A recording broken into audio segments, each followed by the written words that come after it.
Halo pemirsa bahagia, kembali dengan saya Deddy Kurniawan dalam YouTube channel saya, Call Deco on Request, di mana saya Deku seperti biasa selalu setia untuk memberikan tutorial, penjelasan, review tentang berbagai aplikasi menarik yang dapat digunakan dalam proses pembelajaran. Nah, kita masih melanjutkan tutorial kita tentang fitur pada Moodle, dan dalam video sebelumnya saya sudah menjelaskan dasar-dasar dalam pembuatan atau penggunaan attendance sebagai sistem presensi di kelas. Nah, kemudian kita juga sudah menunjukkan bagaimana cara membuat multiple session sehingga nanti dapat membuat sesi pertemuan kelas itu secara otomatis untuk beberapa pertemuan sekaligus. Nah, secara default ketika kita membuat attending system itu dan kemudian membuat session, maka sessionnya itu seharusnya bisa diisi atau bisa dilengkapi oleh teacher ya.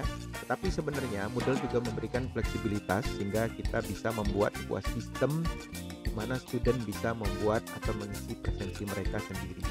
Nah, bagaimana caranya? Mari kita masuk ke tutorial berikut ini.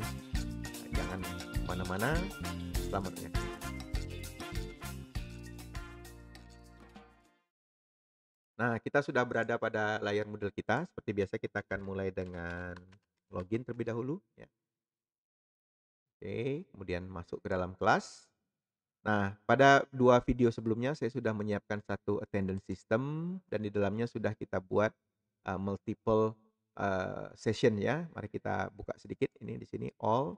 Nah, kini kita bisa melihat sebuah daftar ya pertemuan yang sudah dibuat secara reguler menggunakan multiple session.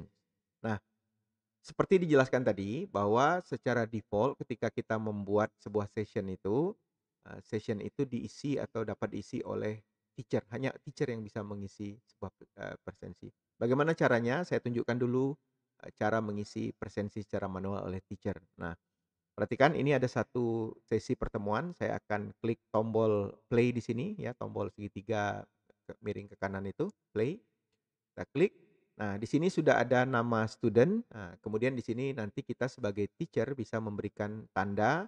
Nah, di sini ada statusnya ya, PLEA. P itu present, L itu late, E itu excuse, dan A itu absent. Nah, ini adalah reporting status yang sudah disiapkan. Nanti kita akan buat satu video di mana saya menjelaskan tentang status presensi ini ya. Jadi kita bisa modifikasi, tidak harus seperti ini. Nah, kemudian di sini kita bisa mengisi satu persatu, misalnya first student kita cek ternyata hadir, kita klik P. Kemudian fourth student misalnya dia datang tapi terlambat, bisa kita isi dengan I. Ya, kemudian second studentnya misalnya dia izin, dia bilang, oh saya tidak hadir Pak karena sakit, kita bisa buat excuse. Kemudian kita bisa kita isi remarknya sick leave misalnya ya. Oke. Nah, ini contohnya ya, sehingga nanti bisa menjadi catatan kita maupun bisa juga sebagai catatan bagi siswa. Kemudian yang terakhir saya isi saja misalnya I ya, A ya, apa, absen ya. Oke, sudah kita tinggal klik save, maka nanti semua catatan pertemuan tadi sudah terisi. Nah, tanda bahwa sebuah sesi itu sudah dijalankan, itu sudah diisi ini adalah berubah tombolnya menjadi tombol seperti ini ya, panah yang melingkar itu. Nah, sebenarnya kita juga bisa membuat sebuah sistem di mana student bisa mengisi atau mengisi attendance-nya sendiri ya. Nah, gimana caranya? Kita akan ulangi proses add session-nya, kita buat satu sesi baru ya. Tanggalnya kita buat hari ini saja. Kemudian kita buat dari mulai jam 12 lah misalnya, ini sekarang jam 12 sampai misalnya jam 13.40 ya. 13.40, kemudian kita isi description-nya pertemuan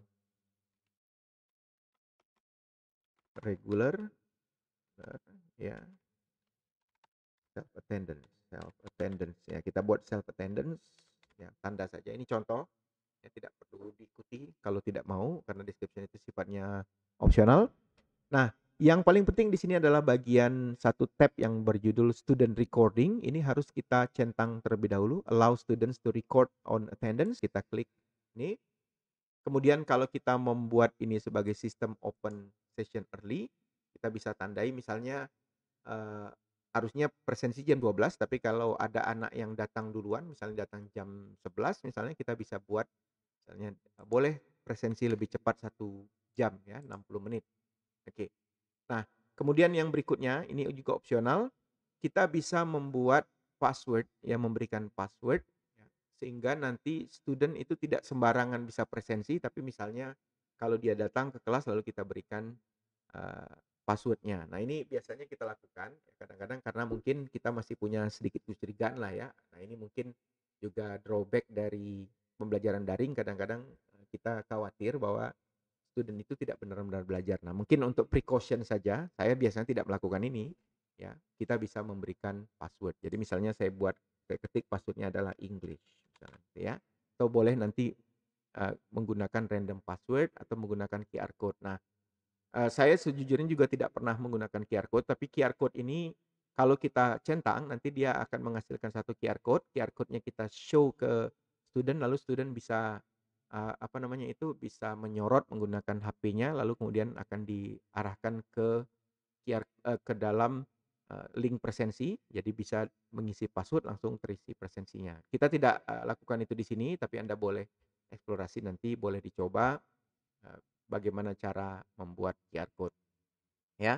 Oke, kemudian, kita bisa klik show more kalau mau lihat ada satu lagi setting, yaitu sebenarnya kita juga bisa membatasi, presensi itu berdasarkan IP address. Misalnya di lembaga kita, di kelas kita, kita punya satu WiFi yang punya IP address sendiri, kemudian kita harus misalnya supaya, siswa hanya bisa presensi kalau dia login atau menggunakan WiFi yang kita maksud tadi di kelas, ya. Nah, kalau ndak misalnya menggunakan WiFi sendiri atau dari rumah itu ndak bisa. Nah, ini juga satu satu langkah precaution bagi kita yang mungkin mengkhawatirkan siswa presensi secara ilegal, ya. Tapi ini juga adalah discretion atau pilihan dari kita sebagai teacher maunya bagaimana gitu ya. Tapi sebenarnya ada satu cara lagi yang nanti saya tawarkan, kita akan buat satu video di mana kita bisa membuat namanya interlocking design, sehingga kita bisa memberikan anak tugas terlebih dahulu atau anak harus melakukan sesuatu terlebih dahulu supaya baru dia bisa mengisi presensi. Nah, ini satu teknik, agak advance ya, nanti kita buat dalam, video yang mungkin beberapa video ke depan. Oke, sudah selesai. Jadi dengan ini kita sudah bisa membuat satu attendance yang nanti bisa diisi oleh student secara manual. Kita klik add dulu untuk menyimpan sessionnya, ya. Saya sudah siapkan session dan ini, sudah masuk waktunya, jadi bisa diisi oleh kita boleh atau oleh student. Nah, saya akan logout terlebih dahulu, saya akan mengambil, assume position sebagai, student, ya, eee, apa ya, oke, kita masuk sebagai student 2 aja. Ini ada contohnya, oke, salah password.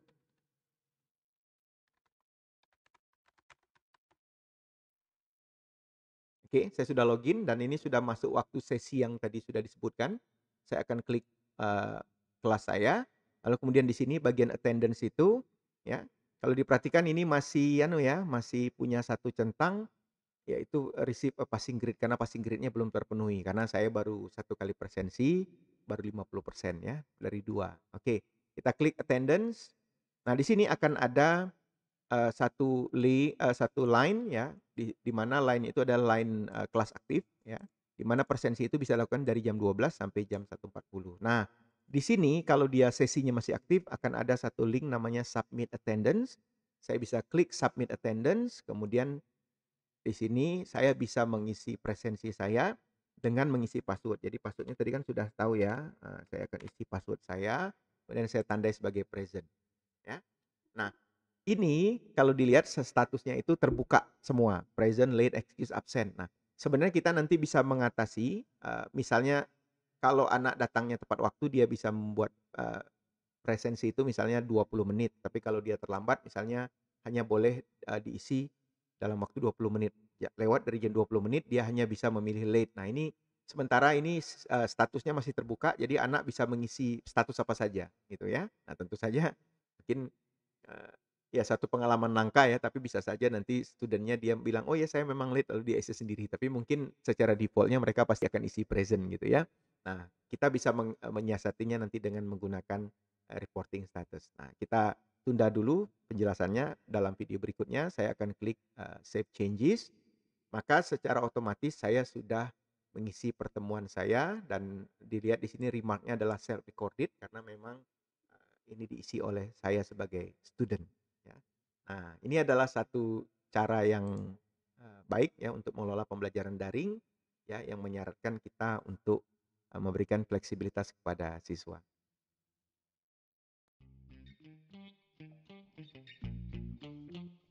Nah, begitu tadi video saya tentang cara pembuatan atau mengisi attendance ya, baik dari sisi teacher maupun menggunakan self recording oleh student. Dalam video berikutnya kita akan menjelaskan lebih lanjut tentang ini, tentang student self record, tapi sebelumnya kita akan mencoba menjelaskan tentang menggunakan reporting status. Oleh karena itu, jangan lupa untuk like, share, dan subscribe ya, hidupkan notifikasi sehingga setiap saya membuat video baru Anda akan dapat notifikasinya dan bisa langsung melanjutkan tutorial saya. Saya pikir untuk itu demikian dulu video saya untuk kali ini. Terima kasih sudah menonton sampai ujung dan sampai berjumpa dalam video berikutnya. Assalamualaikum warahmatullahi wabarakatuh. Saya Deddy Kurniawan, pamit diri.